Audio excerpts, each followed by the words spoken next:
அனைவருக்கும் காலை வணக்கம்.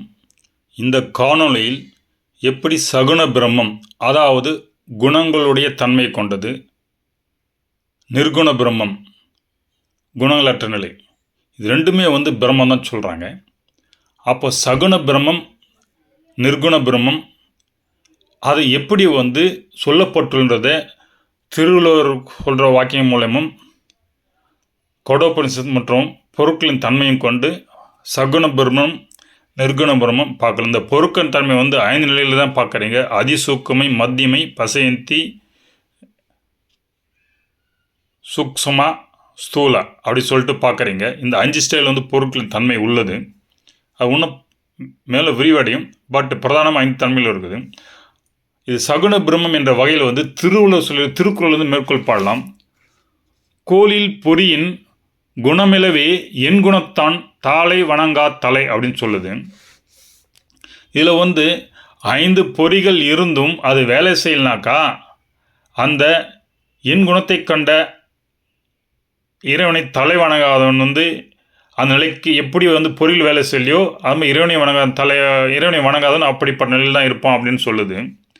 அப்போ இங்கே என் குணத்தான்றது இன்னும் இறைவனை குறிப்பிடுகிற திருவள்ளுவர் பார்த்தீங்கன்னா 8 குணங்கள். அதாவது 1 தன் வயத்தம், 2 தூய்மை, 3 இயற்கை அறிவு, 4 முற்றறிவு, 5 கட்டின்மை, 6 பேரொருள், 7 எல்லாம் அண்மை, 8 வரம்பல் இன்பம்.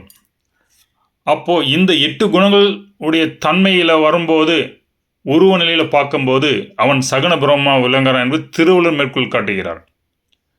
இது நிர்குண பிரமாக குணங்களற்ற தன்மையில் கடோபனிஷத்து 1.3.13 சொல்லும்போது நிர்குண பிரம்ம நிலையில் கடவுள் ஒப்பற்றலாக இருக்கிறாரு, ஊறு அற்றவராக இருக்கிறாரு, உருவமற்ற இருக்கிறாரு, தேய்வற்ற குறைந்த தன்மை இல்லாத இருக்காருன்னு சொல்கிறாரு. இவ்வாறு உருவமற்ற உயர்நிலையில் இருப்பவன் அவனிருந்து இந்த உலகம் எல்லாம் தோன்றிற்று, அதற்கு ஆதாரமாக எவன் இருப்பானோ அவனே பிரம்மன் சொல்லிட்டு நம்ம உபநிஷத்துங்கள்லாம் சொல்லுது. அப்போது இந்த அயர் ஆர்டரில் இருக்கிற இறைவன் எப்படி நம்முடைய இந்த கீழோகளும் மேலோகளும் படர்ந்து விரிந்திருக்குது, அந்த வெளியின் தன்மையை பொறுத்து எப்படி இந்த இறைவனுடைய ஆர்டர் இருக்குன்றதை நான் காமிச்சிருக்கேங்க. அப்போது இந்த நிலையில் வெளிப்படும் போது அவன் உருவமற்ற நிலையிலிருந்து உருவ நிலைக்கு வரும்போது நிர்குணமாக, உருவமற்ற நிலையில் உருவம் இல்லாத நிலையில் நிர்குணமாகவும், உருவமற்ற நிலையிலிருந்து உருவம் தாங்கிய நிலையில் அதாவது அவதார புருஷலாக வரும்போது சகுன பிரம்மமாக வெளிப்படுகிறான். அந்த அவதார புருஷல் உரு வழிபாட்டில் வெளிப்படும் போது அந்த உரு வழிபாட்டில் உள்ள அந்த தெய்வத்தை தான் சகுன பிரம்மம் அதற்காக தான் உள்ளதுன்னு சொல்லிட்டு பார்த்தோம். சகுன பிரம்மனால் வழிபாட்டுக்குரியது என்று முன்னாடி சொல்லுவங்களை பார்த்துருந்தோம் பிரம்மசூத்தை கொண்டு. அது இதுதான் சொல்ல வருது. அப்போது நிர்குண பிரம்மில் எல்லா உயிரிழத்தும் அது உள்ளிருந்து இயக்கும் ஆத்மாவும் உள்ளது. நம்ம உள்ள நிர்குண பிரம்மமாக இறைவன் இருக்கிறான், அதான் ஆத்மா இருக்கிறான்னு சொல்லுது. அப்போது நீங்கள் இந்த படத்தில் பார்க்குறது சகுன பிரம்மனிலிருந்து 4 to 5 மென்ஷன் பண்ணது அருவுருவ நிலையிலும், 3 to 4, 3 to 2 நிலையில் முறையே அருவுருவ டு மத்தியமை டு ஸ்தூலநிலைக்கும், 1 to 2 நிலையில் உருவ நிலைக்கும் இந்த 5 வெளிகளை கொண்டு இறைவன் மாயினால் நமக்காக நம்ம காணும் விதத்தில் அவதார புருஷத்தில் வெளிப்படுறார்.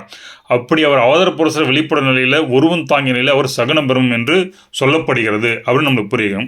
அப்போ நாம் எல்லோரும் உருவ நிலையில் அவனை காண அவனின் பெருங்கரணையில் நமக்கு அவதார புருஷனை வெளிப்பட்டு பல லீலைகளை அவன் புரிகிறான் என்பது மூலம் விளங்குகிறது.